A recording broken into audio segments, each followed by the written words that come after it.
সিপাহী বিপ্লব, অথচ এই বিপ্লবটা ঘটেছিল যারা উপমহাদেশের স্বাধীনতা আন্দোলনের জন্য সংগ্রাম করেছে, তাদের বিরুদ্ধে এই সিপাহী বিপ্লবটা হয়েছিল। কথাটা আপনাদের কাছে শুনে আপনারা হয়তো হতবাক হতে পারেন, কিন্তু মূল ইতিহাস পড়লে আপনাদের কাছে স্পষ্ট হবে। সিপাহী বিপ্লবের নামে ইংরেজদের সাথে এই সুফি তরিকার লোকেরাই আপোষ করে তার নাম দিয়েছিল বিপ্লব, সিপাহী বিপ্লব। আমি আর একটু আগে যাই, যদি এই বক্তব্যের মাধ্যমে অনেকে জেনে নিবে, মানুষ অনুসন্ধানী হোক এটা চাই। এবং 1857 সালের পর থেকে দেওবন্দি মতবাদটা মাথা চাড়া দিয়ে উঠেছে এবং তারাই বলতে চাই যে আমরা ইংরেজদের বিরুদ্ধে যুদ্ধ করেছি। এটা ঠিক না। আরেকটু আগে গিয়ে যদি বলি,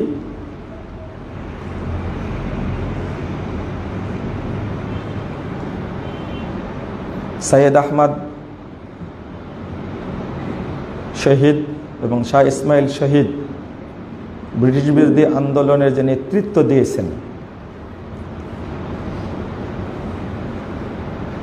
এই বর্তমানের সুফিবাদী এবং যাদেরকে যোদ্ধা বলা হচ্ছে, এরাই শাহ ইসমাইল শহীদ এবং সৈয়দ আহমদ শহীদের সাথে বেঈমানি করার কারণে এই আফগানিরাই বেঈমানি করার কারণে সালাফি আকিদার, আহলে হাদিস আকিদার আশমাস্ত্র প্রান্তরে প্রায় 300 জন লড়াকু সৈনিককে ইংরেজ সৈন্যবাহিনী হত্যা করার সুযোগ পেয়েছিল। যদি সেদিন তারা মুনাফিকি না করত, তাহলে এই ধরনের ঘটনা ঘটতো না। 1831 সালের 5ই মে শুক্রবার দুপুরের আগে বালাকোট প্রান্তরে যাদেরকে আকালি বলা হয়, তাদের মুনাফিকির কারণেই 370 জন মুজাহিদকে হত্যা করা হয় অতি কৌশলে। বিসমিল্লাহ, আলহামদুলিল্লাহ, ওয়াসসালাতু ওয়াসসালামু আলা রাসূলিল্লাহ, আম্মা বাদ। সম্মানিত মুসল্লিবৃন্দ, আপনাদের বহু মানুষের প্রশ্ন আছে, সব প্রশ্নের উত্তর দেওয়া তো সম্ভব না। আর আজকে আমি একটু বেশ দুর্বল, তো যে প্রশ্নটা আমাকে শুরুতে করা হয়েছে ওইটার উত্তর দিলেই আপনাদের জন্য যথেষ্ট হয়ে যাবে ইনশাআল্লাহ।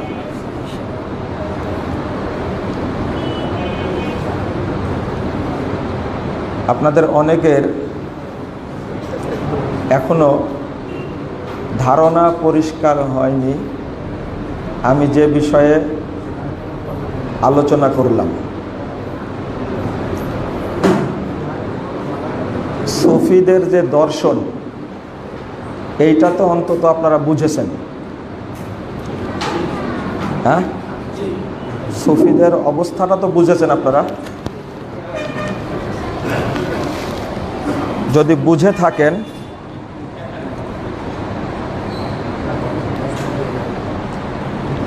তো আরেকটু পরিষ্কার হবেন আপনারা। আমরা না বুঝে অনেকেই অনেক কথা বলে থাকি, এটা আমাদের স্বভাব বা অভ্যাস।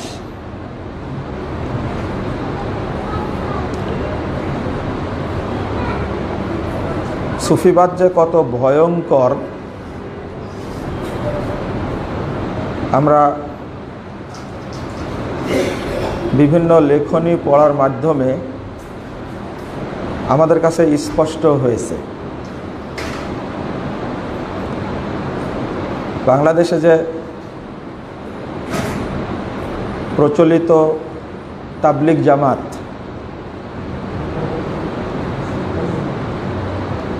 প্রতিষ্ঠাতা জনাব ইলিয়াস সাহেব,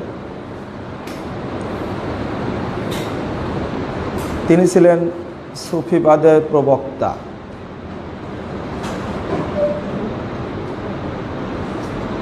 তাদের আকিদার মাধ্যমে বাংলাদেশের প্রত্যেকটা মসজিদেই এই সুফিরা ঢুকে পড়েছে এবং তারা সালাফি আকিদার চরম বিদ্বেষী। আপনারা আকিদাও ভালো জানেন না বা শেখার চেষ্টা করেন না, আবার ইতিহাস সম্পর্কেও জানেন না। বাংলাদেশে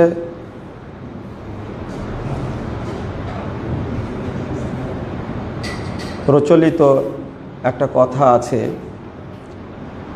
যে 1857 সালে সিপাহী বিপ্লব ঘটেছে। এর মূল রহস্যটা আমরা কেউ জানি না, এই জন্য সেটাকে বলি সিপাহী বিপ্লব। অথচ এই বিপ্লবটা ঘটেছিল যারা উপমহাদেশের স্বাধীনতা আন্দোলনের জন্য সংগ্রাম করেছে, তাদের বিরুদ্ধে এই সিপাহী বিপ্লবটা হয়েছিল। কথাটা আপনাদের কাছে শুনে আপনারা হয়তো হতবাক হতে পারেন, কিন্তু মূল ইতিহাস পড়লে আপনাদের কাছে স্পষ্ট হবে। ইন্ডিয়ার একজন ব্যক্তি, খুব ভালো লেখক, কিছুদিন আগে মারা গেছেন। যদিও তার আকিদায় ত্রুটি, একটা বই পড়বেন আপনারা, এক অন্য ইতিহাস।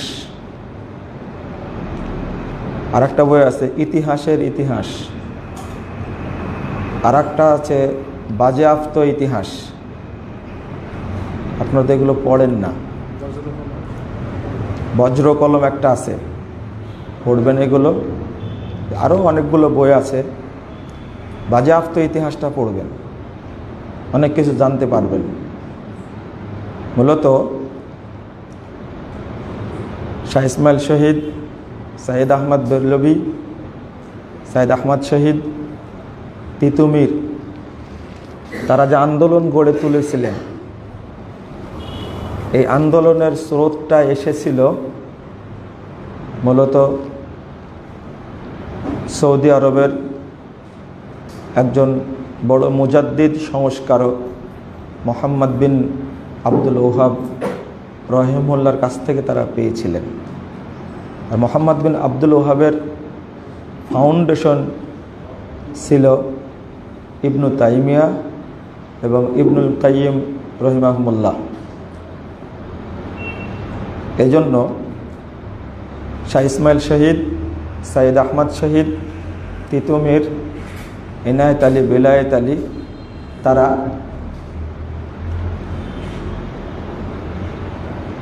ব্রিটিশ বিরোধী আন্দোলনের সাথে সাথে তারা শিরিক বিদাত বিরোধী আন্দোলনও করে গেছেন। আর 57 সালে সিপাহী বিপ্লবের নামে ইংরেজদের সাথে এই সুফি তরিকার লোকেরাই আপোষ করে তার নাম দিয়েছিল বিপ্লব, সিপাহী বিপ্লব। আমি আর একটু আগে যাই, যদি এই বক্তব্যের মাধ্যমে অনেকে জেনে নিবে মানুষ অনুসন্ধানী হোক, এটা চাই। এবং 1857 সালের পর থেকে দেওবন্দি মতবাদটা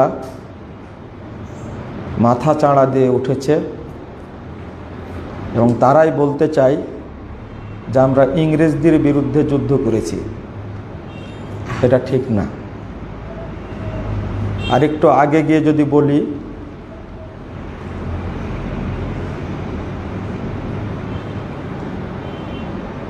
সৈয়দ আহমদ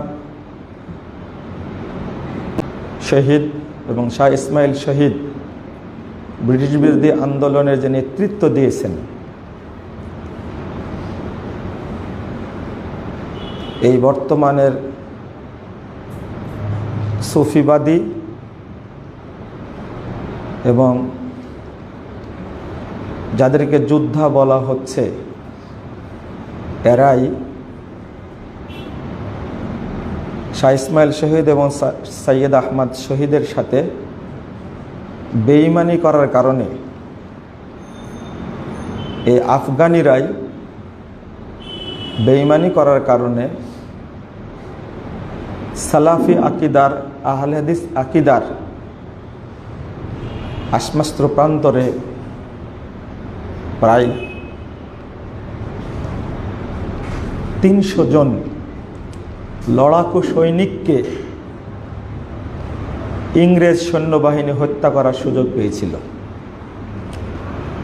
যদি সেদিন তারা মুনাফিকি না করত, তাহলে এই ধরনের ঘটনা ঘটতো না। 1831 সালের 5ই মে শুক্রবার দুপুরের আগে বালাকোট প্রান্তরে যাদেরকে আকালি বলা হয়, তাদের মুনাফিকির কারণেই 370 জন মুজাহিদকে হত্যা করা হয় অতি কৌশলে। দীর্ঘ পথ রান করে এসে বালাকোট চত্বরে যখন তারা বিশ্রাম নিচ্ছিলেন ফজর সালাতের পরে, ঠিক ওই মুহূর্তে যাদেরকে পাহারার দায়িত্ব দেওয়া ছিল, তারাই কৌশলে ইংরেজ ব্রিটিশ বাহিনীর সাথে আতাত করে শাহ ইসমাইল শহীদ, সৈয়দ আহমদ শহীদ সহ 370 জন মুজাহিদকে সেই দিন হত্যা করা হয়।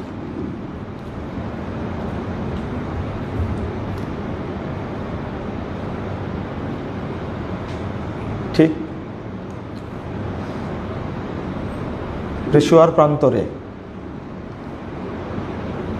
এটা খুব মর্মান্তিক ইতিহাস।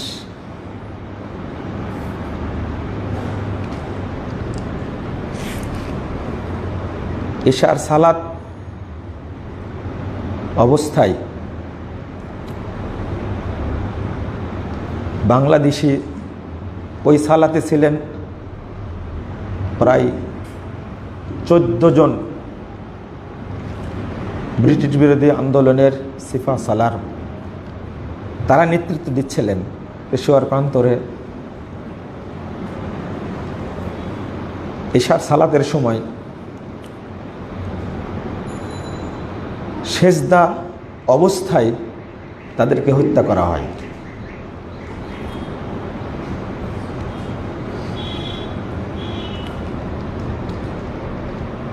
বহুদিন আগে, তখন আমি ছাত্র, পাকিস্তানের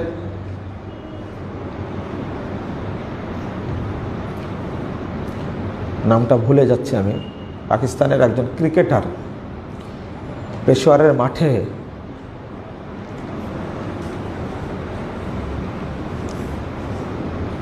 এক খেলাতেই,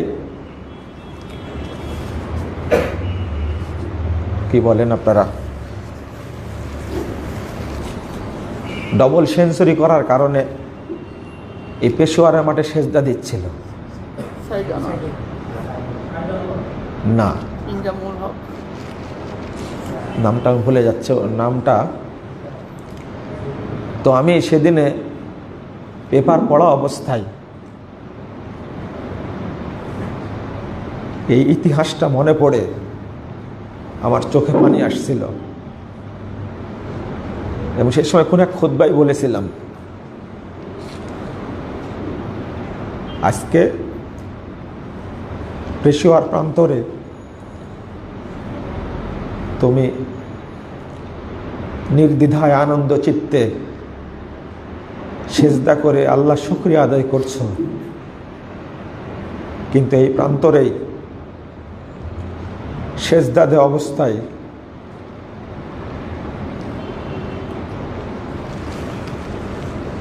মুজাহিদদের হত্যা করা হয়েছিল।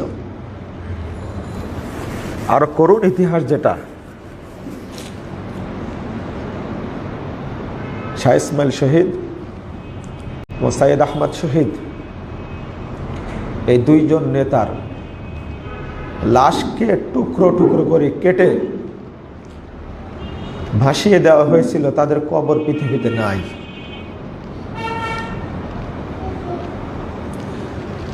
আমি 2013 সালে ইন্ডিয়ায় গিয়েছিলাম। শাহুল্লাহ মুহাদ্দিস দেহলভীর যে জায়গা বড় করে লেখা আছে বাবে শাহ অলি, বড় বাউন্ডারি, সেখানে গিয়ে দেখলাম সবর কবর আছে, কিন্তু শাহ ইসমাইল শহীদের কবর সেখানে নেই, তার কবর হয়নি। ঠিক 1831 সালের 19শে নভেম্বর তিতুমিরের বাঁশের কেল্লার যে ইতিহাস, ইংরেজরা তাদের সাথে পারেনি, অবশেষে 600 বাহিনী নিয়ে যখন সৈয়দ নিসার আলী তিতুমির এশার সালাত আদায় করছিলেন, ঠিক ওই মুহূর্তেই আক্রমণ করে তিতুমিরকে হত্যা করা হয় এবং তার লাশটাকে পরের দিন সকালে উড়িয়ে দেওয়া হয়।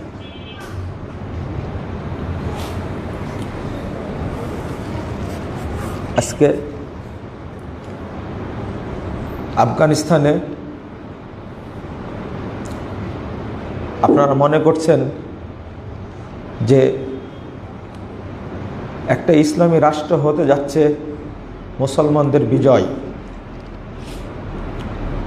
ইরানে যখন খোমেনির বিপ্লবে আপনারা উৎসাহিত হয়েছিলেন, কিন্তু ওইটা মুসলিম রাষ্ট্রগুলোর জন্য এখন ইরানটা বিস্ফোড়া হয়ে গেছে। ইরান চায় সৌদি আরব দখলে নিতে, কুয়েত দখলে নিতে, এবং দখলে নেওয়ার পরে আল্লাহ রাসূলের শ্রেষ্ঠ দুই সাথী আবু বকর এবং উমরের কবরকে সেখান থেকে তুলে তারা ইহুদিদের কবরস্থানে দাফন করতে চায়। মসজিদে নববীতে শিয়ারা সালাত আদায় করে না, কারণ হলো ওখানে আবু বকর এবং ওমরের কবর আছে, তাই ওরা জায়েজ মনে করে না। বাকিতে মা আয়েশার কবর আছে, তাদের টার্গেট হলো মদিনা দখল করতে পারলে এবং পরবর্তীতে যে শিয়াদের 12 ইমামের শেষ ইমাম, ওরা বিশ্বাস করে সে আছে আকাশে মেঘের মধ্যে, শেষ জামানায় আসবে। কেউ তাকে বলছে মাহমুদ, কেউ তাকে বলছে শিয়ারা এটাই হলো মাহাদি। এই মাহাদি এসে প্রথম যে কাজটা করবেন সেটা মসজিদে নববীর পার্শ্বে যে বাকি কবর আছে, এই কবরস্থান থেকে আয়েশার লাশ তুলে তার উপরে রজমের শাস্তি কার্যকর করবে। কারণ শিয়ারা মনে করে আয়েশা রাদিয়াল্লাহু আনহা হলেন জেনাকারিনী মহিলা, নাউযুবিল্লাহ, আস্তাগফিরুল্লাহ। তার কবরটা তুলে তারা ইহুদিদের গোরস্থানে দাফন করতে চায়। বন্ধুরা আমার, শিয়ারা এখন অত্যন্ত ভয়ঙ্কর হয়ে গেছে। ইয়ামান থেকে সৌদি আরবের উপরে রকেট হামলা চালাচ্ছে। আমরা দোয়া করি আল্লাহর কাছে, আল্লাহ যেন এই হারামাইনের শত্রুদেরকে আল্লাহ ধ্বংস করেন। মুসলিমদের জাত শত্রু ইহুদি খ্রিস্টানদের চেয়েও ভয়ঙ্কর। ইমাম ইবনে তাইমিয়া রাহিমাহুল্লাহ বলছেন, শিয়ারা ইহুদি খ্রিস্টানদের চেয়েও বড় ভয়ঙ্কর। আল্লাহ যেন এদের থেকে মুসলিম উম্মাহকে হেফাজত করেন। আমি জানি না সিপাহী বিপ্লবের মতো এই আফগানিস্তানে তালেবানরা আমেরিকার সাথে কোন আপোষ করলো আর কিভাবে তারা এখান থেকে অস্ত্র ফেলে গুটিয়ে চলে গেল, আল্লাহই ভালো জানেন। তবে দোয়া করে আল্লাহ যেন এদের অনিষ্টতা থেকে সালাফি আলেমদেরকে হেফাজত করেন। আমিন। এত কষ্ট পেয়েছি ওনার একটা বক্তব্য শুনে। আমি যেটা বললাম, আবু ওবাইদুল্লাহ মুতাওয়াক্কিল এত বড় আলেম, আমি বক্তব্যটা শুনে কাঁদছিলাম। কারণ হলো, সম্ভবত গত মাসে সাভারে একটা খুতবা দিয়েছিলাম আমি, যে টপিকটার উপরে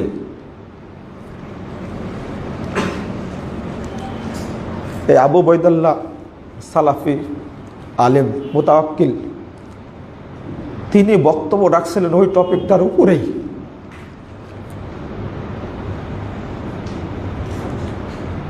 আমি আর ডক্টর মুসলিউদ্দিন সাহেব রাজশাহী থেকে ঢাকার দিকে আসছিলাম, তখন আমি দেখালাম যে দেখেন এত বড় একজন আলেম, বলা যায় আফগানিস্তানের সবচেয়ে শীর্ষস্থানীয় বড় আলেম, তার দেহটাকে হত্যা করে টুকরো টুকরো করে কেটে ফেলে দিয়েছে। সাথে সাথে তার বড় ছেলেকেও ধরে হত্যা করেছে।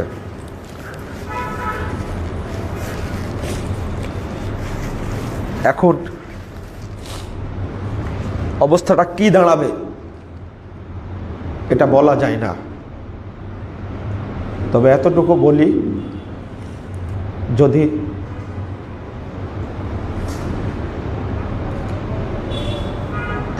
আফগানিস্তানে যদি বসবাস করার অধিকার থাকে শিয়াদের, যদি অধিকার থাকে বৌদ্ধদের, যদি অধিকার থাকে রাফেজিদের, যদি অধিকার থাকে অমুসলিমদের, তাহলে সেই মাটিতে আহলে হাদিসদের সালাফিদের থাকার অধিকার আছে।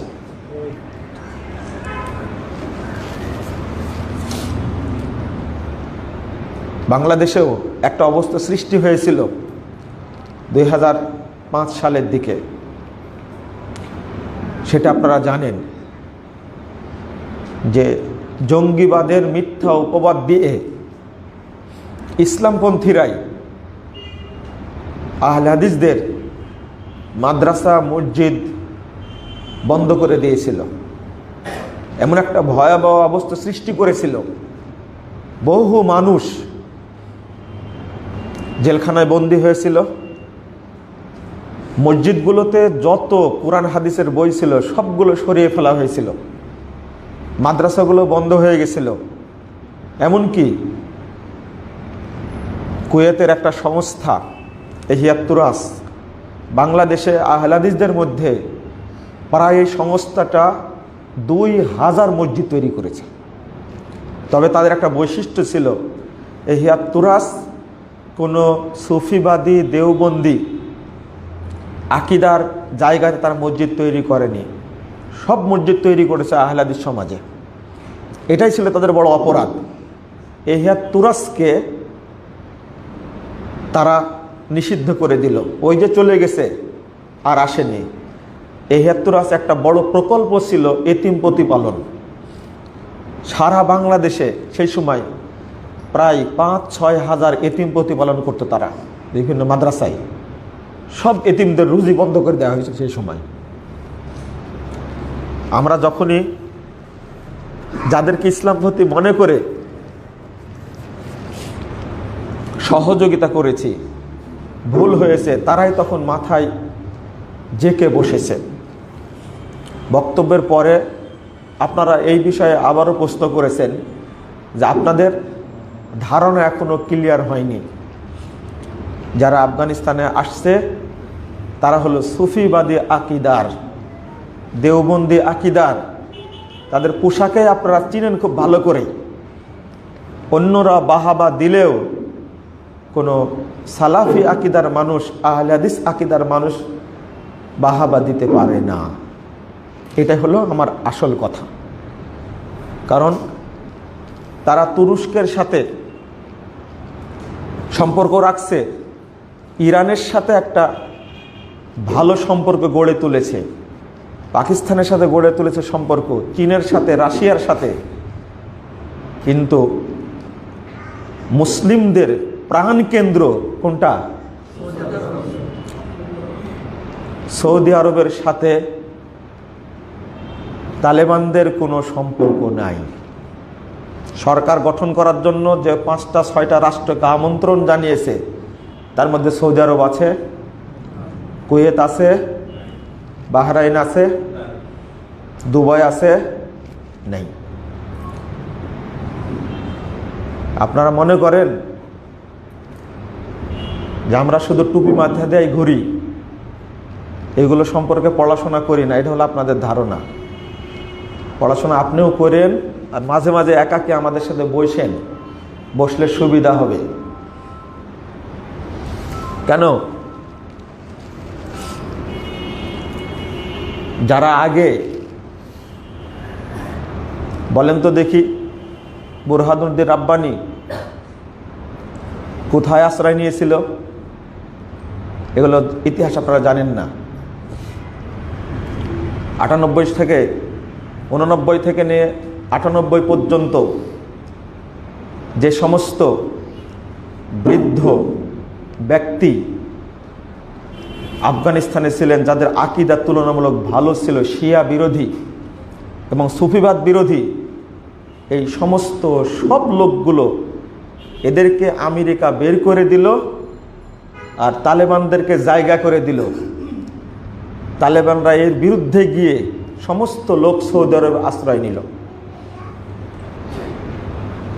একজনও তারা সৌদি আরবে ছিল না, সবাই ছিল কোথায় বলেন? এই নেতাগুলো কোথায় ছিল? কাতারে। কেন ছিল কাতারে? কাতার কোন রাষ্ট্র? এটাও তো বুঝেন না আপনারা। বলেন, এখন সৌদি আরবের সাথে কাতারের সম্পর্ক আছে? নাই। কেন নাই? কাতার হলো ইখওয়ানিদের আশ্রয়ের জায়গা। ইখওয়ানিরা কাতারটা চেপে বসেছে।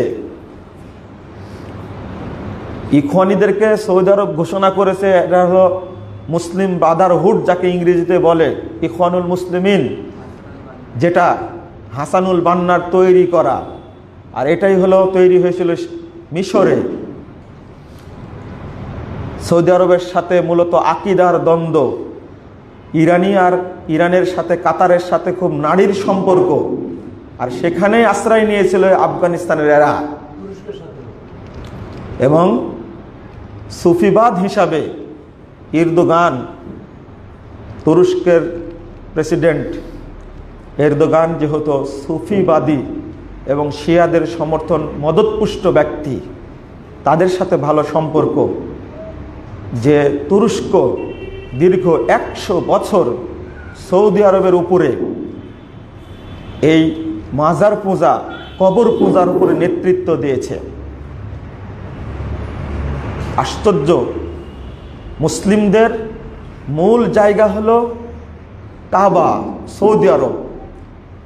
এখনো এক বাক্যে বলা যায় যে কোন মুসলিম দেশে কোনটা ইসলামী রাষ্ট্র? একটা রাষ্ট্রকেই বলা হয় ইসলামী রাষ্ট্র, সেটা হলো সৌদি আরব। যে দেশের অনেক অপরাধ তাদের থাকতে পারে, ইসলামী রাষ্ট্র বলা যায়? অন্য রাষ্ট্রগুলোকে ইসলামী রাষ্ট্র বলা যায় না, কারণ তাদের পৃথক কোনো সংবিধান নাই। সংবিধান একটাই, সেটা কি? আল কোরআন। কোরআন এবং সহিহ হাদিসের ভিত্তিতেই সেখানে শাসন ব্যবস্থা আলহামদুলিল্লাহ এখনো চালু আছে। পৃথিবীতে তাওহীদের রাষ্ট্র একটাই, নির্ভেজাল তাওহীদের রাষ্ট্র একটাই, সেটা হলো সৌদি আরব। তাদের সাথে এই তালেবানদের কোনো সম্পর্ক নাই। আপনি হয়তো কষ্ট পাচ্ছেন না, যখন শিয়ারা ইয়ামানে 10,000 সালাফি আলেমকে হত্যা করে, তখন আপনি কষ্ট পান না? কষ্ট তো আমি পাই। দারুজ্জামান বিশ্ববিদ্যালয় প্রায় 25,000 ছাত্র, সালাফি বিশ্ববিদ্যালয়, ছাত্রদের বের করে দিয়ে শিক্ষকদের মেরে ফেলে পুরো বিশ্ববিদ্যালয়টা শিয়ারা পুড়িয়ে শেষ করে দিয়েছে।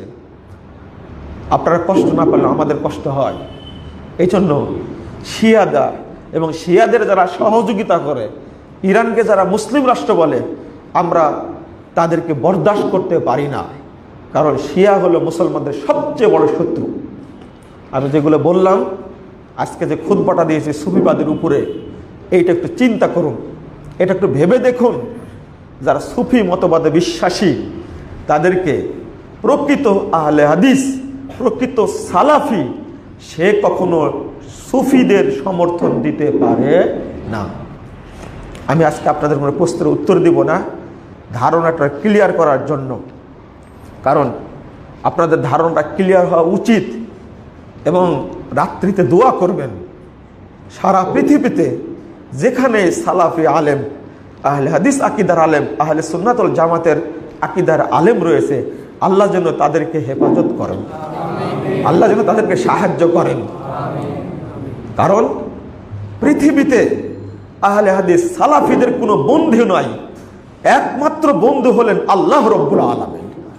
এই জন্য আহলে হাদিসরা কারো প্রতি নির্ভরশীল নয়, কেবলমাত্র তাওয়াক্কুল করে থাকে আল্লাহর উপরে এবং আল্লাহর কাছে সাহায্য চায়। আল্লাহ যেন মুসলিম উম্মাকে এই সমস্ত সুফি তরিকাধারীদের থেকে আল্লাহ যেন হেফাজত করেন, আল্লাহ যেন সালাফি আলেমদেরকে হেফাজত করেন, আল্লাহ যেন এই আবু উবাইদুল্লাহ মুতাওয়াক্কিল এবং তার ছেলেকে কবুল করেন এবং শাহাদাতের মর্যাদা দান করেন। আমিন ইয়া রাব্বাল আলামিন। আকুল কওলি হাযা আস্তাগফিরুল্লাহ লি ওয়া লাকুম ওয়া লিসাইরিল মুসলিমিন। আসসালামু আলাইকুম ওয়া রাহমাতুল্লাহি